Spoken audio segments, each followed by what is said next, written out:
चलिए, good evening सभी को। गुड इवनिंग, जय श्री राम, जय महाकाल, सभी को जय हिंद। सभी को गुड इवनिंग, सभी को नमस्ते, सभी को जय हिंद। और डेली क्लास आपकी ये दी जा रही है ना। आपकी हिंदी की क्लास है और आपकी डेली क्लास चलती है, बेहतर तरीके से चलती है। ठीक है, चलिए सभी को नमस्ते। आवाज़ वगैरह आ रही है, एक बार बता दीजिएगा। सभी लोग एक बार बता दीजिएगा, आवाज़ मिल पा रही है। खुश रहिए भैया, ईश्वर सफल बनाए। गुड इवनिंग, सभी को जय हिंद, सभी को नमस्ते। कैसे आप सभी लोग? तबीयत वगैरह ठीक है आप सभी की? स्वास्थ्य वगैरह सही है आप सभी का? चलिए, जय महाकाल, सभी को जय हिंद। तो चलिए फिर स्टार्ट करते हैं। पहला क्वेश्चन दिया गया है, निम्नलिखित में से शुद्ध वाक्य का चयन करना है। यहाँ पर ऑप्शन आपका पहला यहाँ पर दिया गया है, आयुष और ऋचा बाजार गई, है ना। तो ये आपका नहीं हो सकता है, क्योंकि आयुष यहाँ पर पुल्लिंग है और ऋचा क्या है, स्त्रीलिंग है। अगला, राह चलते दोनों में तकरार हो गई, है ना। तो आप कहेंगे इस कहानी को एक स्त्रीलेखिका ने लिखा है। बच्चे ने कहा पापा आ गए। यहाँ पर देखिए ऑप्शन बी नंबर है कि भैया राह चलते दोनों में तकरार हो गई। ऑप्शन नंबर आपका राइट हो जाएगा, बी नंबर आपका शुद्ध वाक्य दिया गया है। अगला क्वेश्चन यहाँ पर दिया गया है और आपसे कह रहा है कि उर्दू शब्द जो दिया है सौदा का बहुवचन में क्या रूप होता है।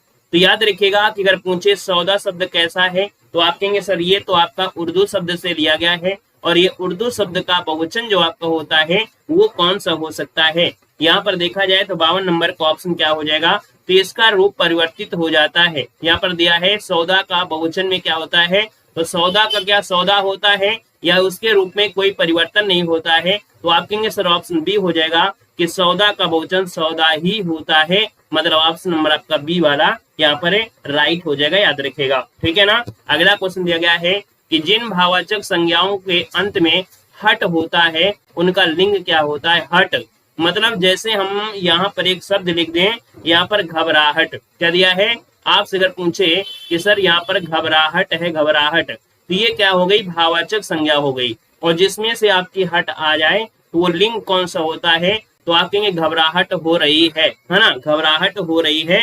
मतलब ऑप्शन आपका बी नंबर है, यहाँ पर स्त्रीलिंग आपका आंसर है, राइट हो जाएगा, याद रखेगा। ठीक है, कौन है, ऑप्शन आपका बी बन जाएगा। जय महाकाल, गुड इवनिंग, हर हर महादेव, सभी को जय हिंद।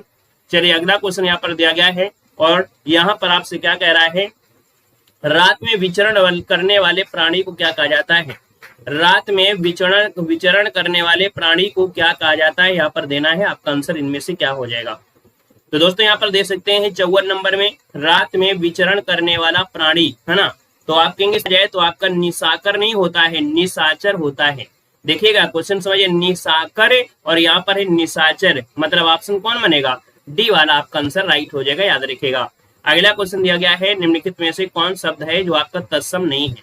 कौन शब्द आपका तत्सम नहीं है, देखो डबल ला है अर्थात उल्लास दिया गया है, उच्छ्वास दिया गया है, निश्वास दिया है और उजास दिया गया है। अब आपको पता चल गया होगा कि सर यहाँ पर आंसर डी जो दिया गया है ये आपका तत्सम नहीं है, है ना, आपका ये तत्सम नहीं है। तो ऑप्शन नंबर आपका बनेगा डी नंबर है, राइट हो जाएगा, याद रखिए डी नंबर आपका हो जाएगा। ठीक है ना। और यहाँ पर अगला क्वेश्चन दिया गया है कि कौन सा शब्द आपका तत्सम नहीं है, यहाँ पर बताना है 56 नंबर में।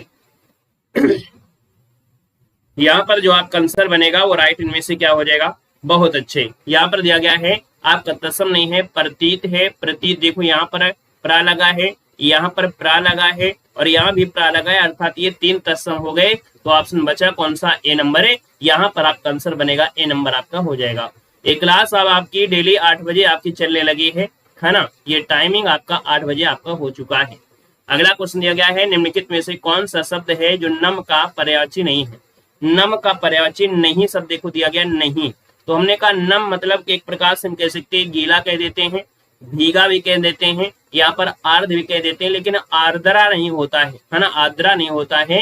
मतलब ऑप्शन क्या बनेगा, यहाँ पर डी वाला ऑप्शन आपका बन जाएगा राइट। अगला क्वेश्चन दिया गया है, त्रिशंकु होना इसका अर्थ क्या होता है। यहाँ पर दिया गया है कि भैया त्रिशंकु होना का अर्थ क्या होता है। त्रिशंकु त्रिशंकु कहा जाता है क्या, चारों ओर ध्यान देना, किसी ओर का ना होना, 3 तरफ ध्यान देना, केवल ऊपर देखना। आपका आंसर इनमें से क्या बनेगा, चलिए यहाँ पर देना है आपका बेस्ट आंसर, इनमें से क्या बन सकता है, यहाँ पर देना है आपका आंसर भी यहाँ पर आने शुरू हो गए हैं। चलिए त्रिशंकु होना इसका अर्थ क्या हो जाएगा। चलिए यहाँ पर देखा जाए तो आपके त्रिशंकु होना मतलब अधर में लटका या बीच में लटका, मतलब याद रखिएगा इसका आंसर आपका बी हो जाएगा, किसी और का ना होना। क्या? किसी और का ना होना। कहते हैं ना कि त्रिशंकु होना मतलब अधर में लटका है या बीच में लटका है, ना इधर का है ना उधर का है। राम ने नौकरी पहले है ना, पहले वाली नौकरी छोड़ दी, अब उसे नई नौकरी भी नहीं मिल रही है, अब तो वो त्रिशंकु हो गया है अर्थात अधर में लटका हुआ है ना। तो यहाँ पर आप कहेंगे सर इसका आंसर आपका बी नंबर है, राइट हो जाएगा, याद रखिएगा। जैसे यहाँ पर आपके बीटीसी वाले हैं, बीएड वाले हैं, तो बीटीसी वालों को तो ठीक है, बीएड वाले तो अब बिल्कुल से बीच में लटक गए हैं कि अब करे तो क्या करे, ठीक है ना। तो आपका आंसर आपका बी हो गया। अगला है कि निम्न वाक्य में से संयुक्त वाक्य की पहचान करना है। अब हमने कहा सर संयुक्त वाक्य की संयुक्त पहचान है और संयुक्त में होता क्या है।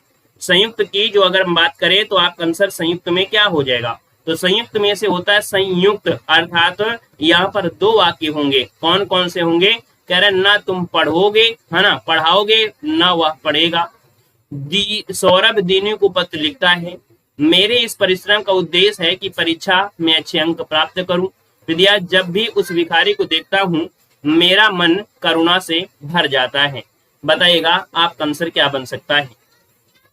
यहाँ पर देखा जाए काफी लोगों ने प्रयास किया है संयुक्त में से, आपका आंसर में से क्या बनेगा। चलिए हाँ, ना तुम पढ़ोगे और ना वह पढ़ेगा। देखो आपसे कह रहा है यहाँ पर संयुक्त, ना तुम पढ़ोगे और ना वह पढ़ेगा है ना। अगर आप इसमें लगाएंगे तो इसमें की लगा है और ये की लगा है तो ये तो मिश्र आपका हो गया है, ये तो आपका मिश्र हो गया। तो आप कहेंगे आंसर नंबर ए बनेगा, ना तुम पढ़ोगे और ना वह पढ़ेगा। एक कॉमा भी लगा है और कॉमा से ही पता चल गया कि कहीं ना कहीं ये इसलिए या तो आपका और का स्थान लेता है। क्लियर है, आगे बढ़िएगा। क्वेश्चन आपसे अगला पूछा गया है, आपसे अगला कह रहा है कि रिक्त स्थान आपको भरना है। हमें ऋषि मुनियों की संतान होने का क्या है, अभिमान है या गर्व है, दर्प है, घमंड है। आपका आंसर इनमें से क्या बनेगा। देखिए 60 नंबर है और 60 की बात करते हैं तो आप कहेंगे हमें ऋषि मुनियों की संतान होने का क्या है, गर्व है। ऑप्शन अगर आपका बी बन रहा है तो आप कहेंगे बिल्कुल सही है, गर्व वाला ऑप्शन आपका जवाब बिल्कुल सही बनेगा। अगला क्वेश्चन दिया गया है कि निम्न में से कौन सा वर्तमान काल का भेद नहीं है। देखिए वर्तमान काल के भेद में यहाँ पर तात्कालिक वर्तमान काल है, पूर्ण वर्तमान काल है, संदिग्ध वर्तमान काल है, हेतु हेतुवाद आपका दिया गया है। अब आप बताइएगा कि हेतु हेतु वर्तमान होता है क्या। याद रखिएगा जो हेतु हेतु होता है वो भूत में होता है, हेतु हेतु जो होता है वो आपके भविष्य में होता है, लेकिन आपके ये वर्तमान में आपका नहीं होता है। याद रखिएगा, आप कहेंगे इसका आंसर आपका डी यहाँ पर हो जाएगा, याद रखिएगा, ठीक है ना। अगला क्वेश्चन दिया गया है कि तौलिया किस भाषा का शब्द है। बताना है जो तौलिया है वो किस भाषा का शब्द यहाँ पर देना है। पुर्तगाली है, हिंदी और उर्दू है। तौलिया की बात करते हैं तो ये पुर्तगाली भाषा से लाया गया है, पुर्तगाली आपका आंसर है, राइट हो जाएगा। और हमने कहा था कि पुर्तगाली में जैसे तौलिया है तो तौलिया लेते हैं कब, जब साबुन की बात होती है ना। साबुन लेके जाते हैं, साबुन लेके जाते हैं और बाल्टी लेके जाते हैं नहाने, तो साबुन हो गया, बाल्टी हो गया, कमरा हो गया, पुर्तगाली, ये आपका हो गया आपका आंसर बी। अगला क्वेश्चन यहाँ पर दिया गया है और आपसे कह रहा है आधा तीतर आधा बटेर लोकोक्ति का आपका अर्थ इनमें से क्या है। आधा तीतर आधा बटेर मतलब यहाँ पर आंसर आपका है क्या। तो आप कहेंगे आधा तीतर आधा बटेर मतलब होता है बेमेल चीजों का सम्मिश्रण, बेमेल चीजों का सम्मिश्रण मतलब ऑप्शन नंबर आपका बनेगा, ए नंबर आपका बनेगा। अगला क्वेश्चन बताएगा विराम चिन्ह के प्रयोग की दृष्टि से अशुद्ध वाक्य इनमें से कौन सा है। चलिए अशुद्ध वाक्य की पहचान करना है। यहाँ पर जो आपका दिया गया है अशुद्ध कौन सा है, बस हो गया, रहने दीजिएगा, बस हो गया। यहाँ पर देखो यही है ना, यहीं से कॉमा लगा दिया है तो आप कहेंगे बस हो गया। यहाँ पर थोड़ा सा रुकना जरूरी था है ना, लेकिन ये कॉमा लगा कर ये गड़बड़ आपसे कर दिया है, आपका ए नंबर पे आपका गड़बड़ हो गया है। अगला दिया गया है फूल निम्नलिखित में से कौन सी संज्ञा है। फूल कौन सी संज्ञा है, फूल। तो आप कहेंगे सर फूल की अगर बात करते तो भाव नहीं होगा, ना तो समूह होगा, ये होगा जातिवाचक संज्ञा, क्योंकि फूल वो गुलाब का भी हो सकता है और फूल आपको किसका, तो भैया और भी चीजों का हो सकता है, इसलिए आपका जाति में जाएगा, ऑप्शन आपका बी बनेगा। अगला है निम्नलिखित में से दिए गए विकल्प में सही वर्तनी का चुनाव करना है। यहाँ पर सही वर्तनी कर्तव्य निष्ठा होता है। यहाँ पर देखो कर्तव्य निष्ठा की अगर हम बात करते हैं तो देखो ये तो आपका गलत दिया गया है, क्योंकि कर्तव्य शब्द तो आपका निकलना चाहिए और कर्तव्य की अगर बात करते हैं तो यही आपका सही लिखा है। देखिए ऑप्शन आपका हो गया सी नंबर आपका हो जाएगा। चलिए वेलकम है भैया, वेलकम है ना। यहाँ पर अगला क्वेश्चन दिया गया है और आपसे कह रहा है निम्न में से कौन सा शब्द है जो अनिवार्य का विपरीत आपका है। हमने कहा कि ये क्लास लेना अनिवार्य है, लेकिन आप कहते हैं सर मेरी इच्छा के ऊपर डिपेंड है, अगर मेरे पास टाइम होगा तो मैं आऊंगा, नहीं तो बाद में देख लूंगा। इसका मतलब है कि आपका आंसर क्या हो जाएगा, ये वैकल्पिक, आपने ये वैकल्पिक हो जाएगा। अनिवार्य का होता है ऐच्छिक, ऐच्छिक को हम लोग बोलते हैं वैकल्पिक। तो ऑप्शन नंबर आपका क्या बनेगा, डी वाला आपका आंसर हो जाएगा। अगला है कि ज्येष्ठ का तद्भव क्या होता है। देखो आधा सा है, इसका मतलब ये तत्सम है, और ज्येष्ठ का जो आपका तद्भव दिया गया है वो आपका होगा क्या। चलिए यहाँ पर देना है, आप कहेंगे सर ज्येष्ठ की अगर बात करते हैं तो तद्भव शब्द यहाँ पर क्या हो जाएगा, तो यहाँ पर जेठ होता है। क्या होता है, जेठ होता है। जेठ मतलब जो बड़े होते हैं। ऑप्शन नंबर आपका ए वाला राइट हो जाएगा, जेठालाल। बहुत अच्छे। अगला बताइएगा कि निम्न में से कौन सा अलंकार है। रहीमन पानी राखिए बिन पानी सब सुन, पानी गए न उबरे मोती मानुष सुन। यहाँ पर देखिए आपका आंसर क्या है, तो आप कहेंगे सर यहाँ पर देखिए पानी दिया गया है और पानी के देखो तीन अर्थ, मोती भी है, मानुष है और चून दिया गया है। अब आप कहेंगे सर जब एक शब्द दिया हो और उसके कई अर्थ आपके निकलते हों तो वहां पर होता क्या है, आपका श्लेष अलंकार होता है। ऑप्शन नंबर आपका ए वाला यहाँ पर राइट हो जाएगा, दोस्तों याद रखिएगा, है ना। अगला क्वेश्चन दिया गया है चिरायु शब्द में उपसर्ग के रूप में किसका प्रयोग हुआ है। अब अगर पूछे कि चिरायु, है ना, यहाँ पर जो उपसर्ग आपका है वो आपका कौन है, चिर हो जाएगा या चीरा हो जाएगा। तो आप कहेंगे सर 70 नंबर की बात करते हैं तो यहाँ पर चिर शब्द आपका बनेगा और आयु निकल आएगा इसका मूल शब्द, है ना। आयु जो निकलेगा इसका मूल शब्द निकलेगा। वैसे शुद्ध यहाँ पर देखा जाए तो आपका हल्का सा डैश लगा होना जरूरी होना चाहिए था। तो आपका आंसर बनेगा ए नंबर आपका बनेगा। अगला बताइएगा अधोलिखित लोकोक्ति और मुहावरे का अर्थ इनमें से पूछा गया है। घड़ों पानी पड़ना इस मुहावरे का अर्थ क्या है। घड़ों पानी पड़ना इस मुहावरे का अर्थ इनमें से क्या बनेगा। गुस्सा होना ये तो नहीं होगा, पानी खत्म होना ये भी नहीं है, बहुत ज्यादा नहाना कोई मतलब नहीं है, शर्मिंदा होना हो जाएगा। हाँ याद रखिए, घड़ों पानी पड़ना मतलब शर्मिंदा होना। ऑप्शन नंबर आपका बनेगा आपका डी नंबर आपका हो जाएगा। अगला है दिए गए विकल्पों में से नील कमल शब्द का समास की किस श्रेणी में आता है। नील कमल, देखो नीला है ना, और यहाँ पर आपका कमल है। नीला शब्द आपका विशेषण है, कमल क्या है, विशेष है। और जिस भी समास में विशेष से दिया हो और विशेषण दिया गया हो वह हमेशा कर्मधारय से इंगित करता है। तो आपका आंसर क्या बनेगा, बी नंबर राइट हो जाएगा। यहाँ पर आंसर आपका बी बनेगा। अगला क्वेश्चन दिया गया है दिए गए विकल्पों में से उच्चारण का सही संधिविच्छेद आपको बताना है। चलिए यहाँ पर दिया गया है और आपसे कह रहा है कि भैया उच्चारण का सही संधिविच्छेद है क्या। चलिए देखो 73 नंबर की बात करते हैं तो आप कहेंगे उत्धन चारण, और उत्धन चारण कौन सा है, ये वाला ऑप्शन है उत्धन चारण। ऑप्शन नंबर आपका बी राइट हो जाएगा, उत्धन चारण आपका बनेगा। अगला है निम्न में से कौन सा शब्द है जो पुल्लिंग शब्दों की श्रेणी में नहीं आता है।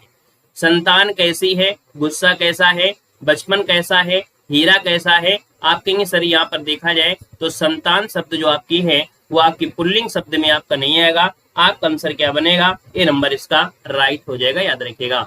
अगला क्वेश्चन देखो दिया गया है विकल्पों में से अकर्मक क्रिया का चयन करना है। क्या करना है, आपको अकर्मक क्रिया का चयन करना है। और अकर्मक क्रिया की अगर हम बात कर लेते हैं तो यहाँ पर आपकी कौन सी क्रिया है जो अकर्मक है।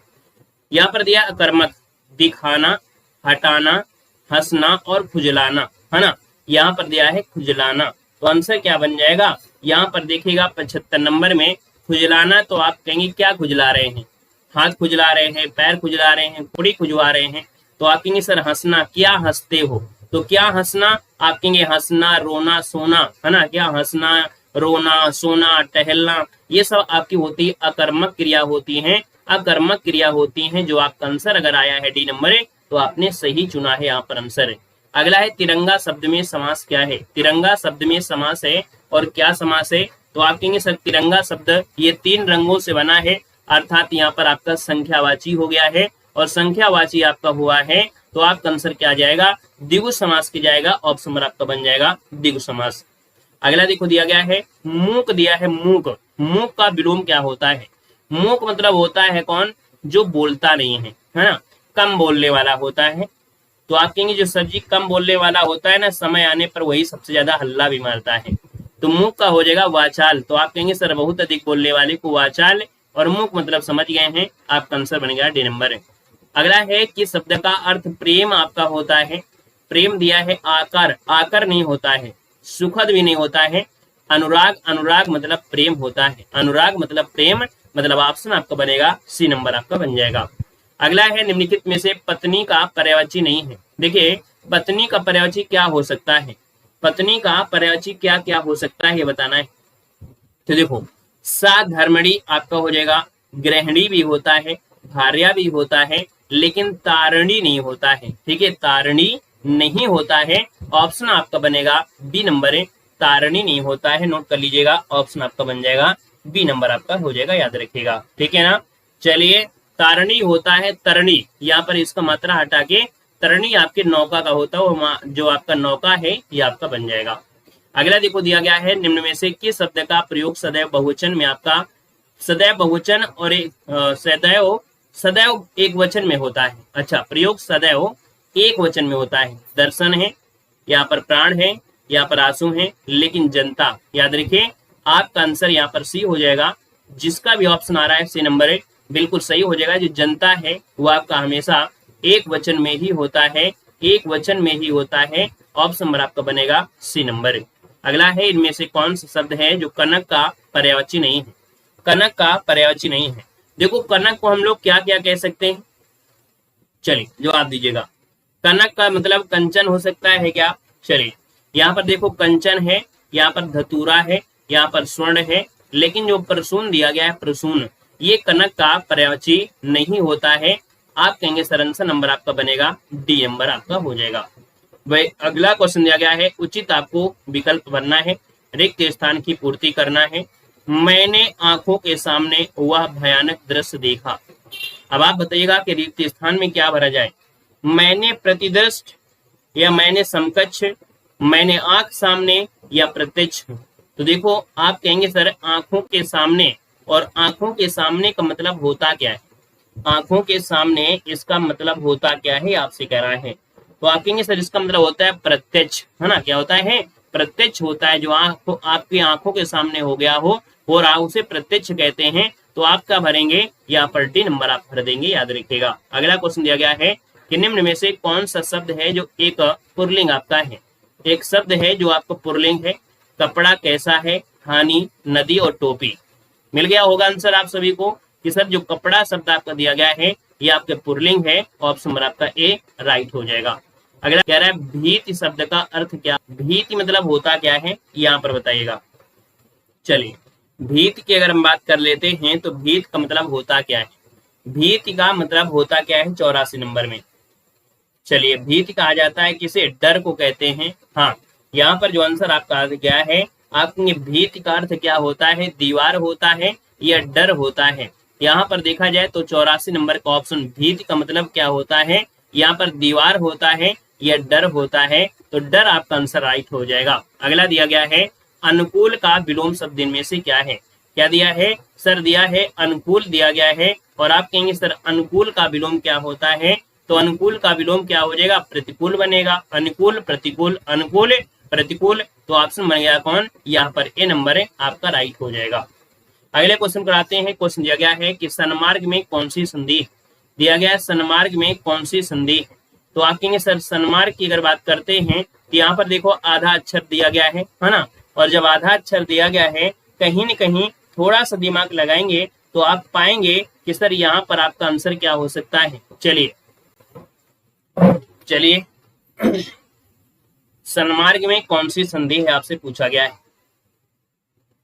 शतधन मार्ग, यहाँ पर आंसर क्या है, बी नंबर आपका हो जाएगा। अगला क्वेश्चन दिया गया है आधा तीतर आधा बटेर, ये तो अभी आपने पढ़ा था कि सर आधा तीतर और आधा बटेर, इसका मतलब होता है कि बेतुका मेल, है ना, शादी में शामिल होना, अलग अलग भीड़ इकट्ठा। तो हमने कहा था कि भैया आधा तीतर आधा बटेर, बेमेल और बेढंगा, उसी को तो कहते हैं ना बेतुका, उसी को कहते हैं बेतुका। तो ऑप्शन बनेगा आपका ए नंबर। नेक्स्ट क्वेश्चन दिया गया है गाल फुलाना इस मुहावरे का अर्थ इनमें से क्या है, गाल फुलाना इस मुहावरे का अर्थ इनमें से क्या है ये बताना है। डींग मारना, लज्जित होना, रूठ जाना या चालबाज होना। आप कहेंगे सर गाल फुलाना मतलब रूठ जाना, मतलब ऑप्शन नंबर आपका बनेगा सी नंबर आपका राइट हो जाएगा। सभी लोग बाल फुला लेते हैं, है ना। यहाँ पर कुछ कहते हैं सर जी 3 बजे क्लास चलाओ, कोई कहता है 8 बजे क्लास चलाओ, कोई कहता है 11 बजे चलाओ, कोई कहता है 6 बजे चलाओ, है ना। तो भैया सबके मन का एक साथ तो हम नहीं कर सकते हैं, तो कुछ लोग तो मुंह फुला लेते हैं।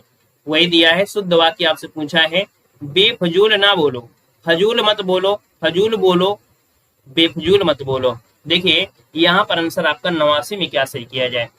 चलिए बेफजूल दिया है और फजूल बोला, ये तो कोई मतलब नहीं है ना। और बेफजूल और मत दोनों चीज आपको दिया है, ये भी आपका नहीं हो सकता है। आप कहेंगे सर बेफजूल दिया है, तो आप कहेंगे सर फजूल मत बोलो, ऑप्शन आपका कौन है, ये आपको हो जाएगा फजूल मत बोलो। बेफजूल मत बोलो मतलब फजूल मत बोलो। बेफजूल और मत दोनों एक साथ हो रहा है, ये भी गड़बड़ होगा। हाँ ये नंबर हो जाएगा बेफजूल मत बोलो, क्योंकि फजूल तो ठीक है लेकिन फजूल के साथ मत लगा दिया है, तो आपको मतलब वही हो गया ना इसमें से। अगला क्वेश्चन दिया गया है कि आप कहाँ जा रहे हैं, यहाँ पर ये वाक्य कैसा है, ये जो चिन्ह है वो आपका है कैसा, ये जो चिन्ह है वो है कैसा। तो आप कहेंगे सर ये जो चिन्ह दिया गया है कहीं न कहीं प्रश्नवाचक है, तो बिल्कुल आसान हो गया है आपका, ए नंबर आपका आसान क्वेश्चन हो गया। अगला क्वेश्चन दिया गया है और आपसे कह रहा है कि पौ 12 होना इस मुहावरे का अर्थ क्या होता है। पौ 12 होना इस मुहावरे का अर्थ में से पूछा गया है, आपका आंसर दिया है पौ 12 होना। तो आप कहेंगे सर यहाँ पर जो 91 नंबर दिया गया है वो राइट आंसर क्या हो जाएगा, पौ 12 होना मतलब खूब लाभ होना, ऑप्शन सी हो जाएगा खूब लाभ होना। यहाँ पर आंसर आपका बनेगा सी नंबर। अगला है कि जैसा बोओगे वैसा काटोगे, यह वाक्य इनमें से किस प्रकार का है। चलिए यहाँ पर देना है आपका आंसर इनमें से राइट क्या हो जाएगा, ये आपको देना है। चलिए यहाँ पर देखा जाए तो आपका आंसर है कि जैसा बोओगे वैसा काटोगे, तो इसका मतलब है कि यहाँ पर आंसर आपका है क्या, संयुक्त वाक्य है, संदेह वाक्य है, मिश्रित वाक्य है और सरल वाक्य है। देखिए 92 का ऑप्शन क्या करेंगे, हमने कहा जैसा दिया है, जैसा वैसा यद्यप तद्यप, है ना। ये जो वाक्य होते हैं मिश्र में होते हैं, किसमें आएगा, मिश्र में। संयुक्त कहाँ से हो रहा है भाई, जैसा बोगे वैसा काटोगे, तो ये अगर हम बोले तो ये अधूरा वाक्य नहीं है, यहाँ पर ये अधूरा वाक्य नहीं हो जाएगा। तो याद रखिएगा कि यहाँ पर जो आपका आंसर बनेगा वो आपको बनेगा कौन है, ये मिश्र वाक्य है, क्योंकि भैया इसके बिना ये अधूरा है और इसके बिना ये अधूरा है। तो यहाँ पर जैसा वैसा यद्यप तद्यपि ये सब होते हैं किसमें, मिश्रित में होते हैं, ऑप्शन सी बनेगा। अगला निम्नलिखित में से कौन सा शुद्ध वाक्य दिया गया है। यहाँ पर आपसे कह रहा है शुद्ध वाक्य, और शुद्ध वाक्य की बात करते हैं, आपका आंसर इनमें से वो राइट क्या हो जाएगा। तो यह को दिया है संप्राप्ति के कुल रह चुके हैं, संप्रक्ति के कुलपति हैं, संप्रति वह कुलपति रह चुके हैं, संप्रक्ति वो कुलपति रह चुके हैं। 93 का ऑप्शन में से क्या हो जाएगा, तो संप्रति वे कुलपति हैं, ऑप्शन आपका बनेगा ये बी नंबर आपका हो जाएगा। अगला है उल्टे बांस बरेली को इस लोकोक्ति का अर्थ इनमें से क्या है। उल्टे बांस बरेली को इस लोकोक्ति का अर्थ इनमें से बताना है। चलिए 94 का ऑप्शन दीजिएगा। यहाँ पर गुस्सा होना नहीं है, यहाँ पर आपका सी हो जाएगा विपरीत कार्य करना।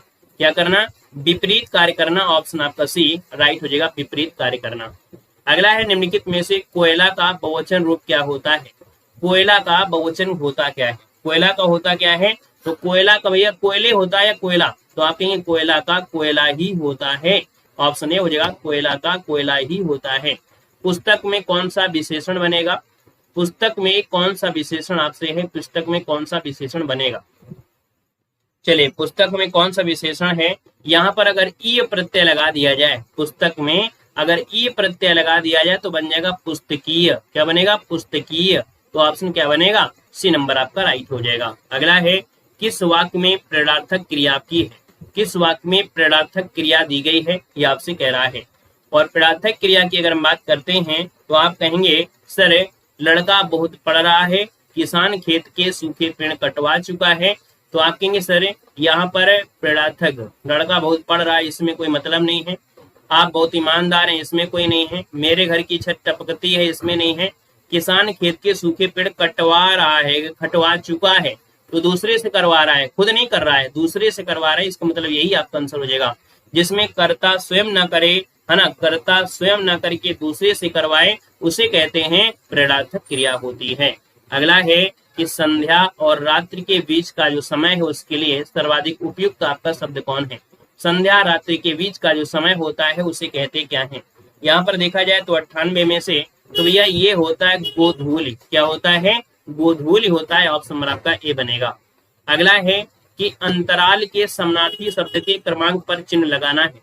अंतराल, अंतराल का समानार्थी दिया गया है, और अगर अंतराल का समानार्थी की बात करें तो जिसका पता ना हो, या बीता हुआ समय हो, या बीच का समय। देखो बोलते हैं ना अंतराल, है ना, बोलते हैं 6 या 7 के बीच के अंतराल, तो मतलब ये बीच का समय हो गया। आंसर आपका सी नंबर है।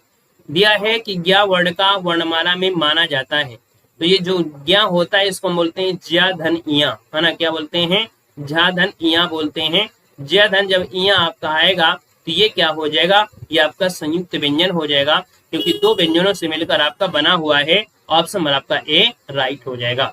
यहाँ पर आगे बढ़ते हैं। क्वेश्चन आपसे अगला पूछा गया है, और आपसे यहाँ पर दिया गया है क्वेश्चन।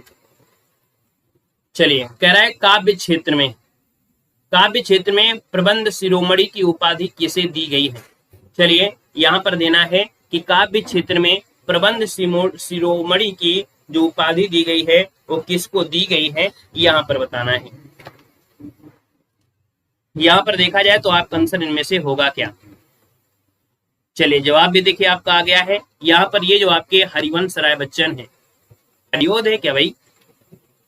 नहीं, यहाँ पर जो आपसे क्वेश्चन कह रहा है, और कह रहा है कि काव्य क्षेत्र में प्रबंध शिरोमणि की उपाधि किसे दी गई है। चलिए, हाँ, यहाँ पर देखो दिया गया है, आपकी हरिओद है, मैथिली शरण गुप्त है, हरिवंश राय बच्चन है, सूर्यकांत त्रिपाठी नारा है। मैथिली शरण गुप्त को कविराज शिरोमणि, देखो कविराज शिरोमणि जो होती है वो पद्माकर होते हैं, लेकिन यहाँ पर दिया है प्रबंध शिरोमणि, और प्रबंध शिरोमणि दिया है, तो आपका आंसर इनमें से क्या हो जाएगा भाई? चलिए, काखागा में गड़बड़ी तो नहीं हो रही है?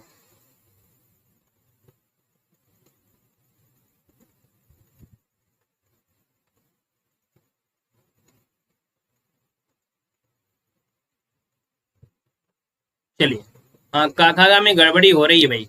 यहाँ पर आपका जो मैथिली शरणगुप्त है, आंसर आपको देना है, आपका जो दिया गया है ऑप्शन कौन? बी वाला। मतलब ये खा जो आपका दिया है, खा, ठीक है, खा जो आपका दिया गया है मैथिली शरणगुप्त वाला, ये आंसर आपका राइट हो जाएगा, खा वाला हो जाएगा, है ना। बी वाला आपने बोल रहे थे ना, का खागा में कोई गड़बड़ी हो रही है, का खागा में गड़बड़ा रहे हैं, तो याद रखिए खा जो आपका है इस बी बोलेंगे, अर्थात ऑप्शन आपका बी बनेगा। अगला क्वेश्चन यहाँ पर दिया गया है, और आपसे कह रहा है क्वेश्चन क्या दिया गया है कि कामायनी किस प्रकार का ग्रंथ है। कामायनी जो दिया गया है वो किस प्रकार का ग्रंथ है, ये आपसे पूछा गया है। यहाँ पर जो आंसर है वो राइट इनमें से क्या हो जाएगा, ये आपको बताना है, कोई दिक्कत नहीं।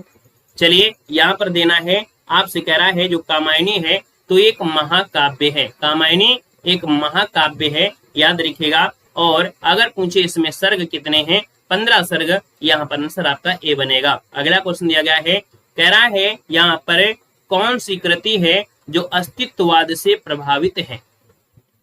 चलिए, बताना है कौन सी कृति है जो अस्तित्ववाद से प्रभावित है। यहाँ पर देखा जाए तो आप कहेंगे सर जो मैला आंचल है, फणीश्वर नाथ रेणु की जो मैला आंचल दिया गया है ये अस्तित्ववाद से प्रभावित है। ऑप्शन नंबर आपका डी राइट हो जाएगा। अगला देखो दिया गया है, आपसे कह रहा है दिनकर किस रस के कवि माने जाते हैं। जो दिनकर जी हैं वो किस रस के कवि माने जाते हैं। तो दोस्तों यहाँ पर क्या बनेगा? तो दोस्तों यहाँ पर याद रखिए वीर रस के कवि माने जाते हैं दिनकर, जो कि आधुनिक युग का श्रेष्ठ वीर रस का कवि मानते हैं। आपका जो आंसर है यहाँ पर आपका सी बनेगा। अगला क्वेश्चन यहाँ पर दिया है, गागर में सागर भरने का कार्य किस कवि ने किया है, रचना किया। इस रचना का नाम है रक्त चंदन। क्या नाम है? रक्त चंदन नाम है। ऑप्शन ए हो जाएगा, रक्त चंदन आपका बनेगा। अगला क्वेश्चन दिया गया है, निम्न में से कौन सी जी की मौलिक रचना आपकी है, बताइएगा। कौन सी मैथिली शरणगुप्त जी की मौलिक रचना है। यहाँ पर देखा जाए तो आपका आंसर इनमें से क्या हो जाएगा, तो मौलिक रचना आपकी कौन सी है, यहाँ पर आपका आंसर क्या बनेगा। चलिए, मैथिली षणगुप्त की मौलिक रचना की अगर हम बात करते हैं तो यहाँ पर देखिएगा ये जो कुणाल गीत है, कौन है, कुणाल गीत है, वो आपकी मैथिली षणगुप्त की एक मौलिक रचना है। ऑप्शन आपका बनेगा बी नंबर हो जाएगा। नए क्वेश्चन आपको मिल रहे होंगे, है ना, आज के क्वेश्चन आप लोगों को नए क्वेश्चन भी आपको मिल रहे होंगे। चलिए अगला क्वेश्चन आपको बताना है। चलिए वीर गाथा काल का कवि नहीं है, यहाँ पर बताना है कि भैया वीर गाथा काल के कवि कौन से कवि नहीं है। यहाँ पर वीर गाथा काल के कौन से कवि नहीं। 108 नंबर दिया है और 108 की अगर बात करते हैं तो यहाँ पर देखिएगा चंद्रबरदाई है, नामदेव है, जगनिक है और मधुकर है। इनमें से आपका राइट आंसर क्या हो जाएगा, तो ये जो आपके नामदेव हैं, ये संत नामदेव जो आपके हैं, आपका आंसर बी वाला अर्थात खा जो आपका दिया है वो आपका आंसर आपका बनेगा बी नंबर राइट हो जाएगा। अगला है मैथिली षणगुप्त की पहली उल्लेखनीय रचना हेमंत किस भाषा में रची गई है। यहाँ पर ये जो रचना है वो कौन सी भाषा में रचित की गई है, तो आपकी खड़ी बोली में रचित की गई है। खड़ी बोली ऑप्शन आपका बिल्कुल सही हो जाएगा। अगला दिया गया है कि हिंदी कथा साहित्य में सर्वाधिक प्रसिद्ध कहानीकार कौन है। हिंदी कथा साहित्य में सर्वाधिक प्रसिद्ध कहानीकार इनमें से कौन है। हाँ, यहाँ पर देखा जाए तो 110 नंबर का जो ऑप्शन है यहाँ पर आपका आंसर आपका बनेगा प्रेमचंद हो जाएंगे। यहाँ पर आंसर आपका डी बनेगा। अगला है प्रथम सूफी प्रेमाख्यान काव्य के रचयिता कौन है। प्रथम सूफी प्रेमाख्यान के रचयिता आपके कौन है, यहाँ पर जवाब देना है। और जो क्वेश्चन नंबर आपका दिया है 111 दिया गया है, इसका जवाब आपको देना है वो भी कमेंट बॉक्स में कमेंट करके आपको बताना है। आपका जो सही आंसर होगा वो आपका राइट इनमें से क्या हो जाएगा, ठीक है ना। और इस प्रकार से ये क्लास आपकी क्या करते हैं, कंप्लीट करते हैं, ठीक है। धन्यवाद सभी को, जय हिंद, वंदे मातरम।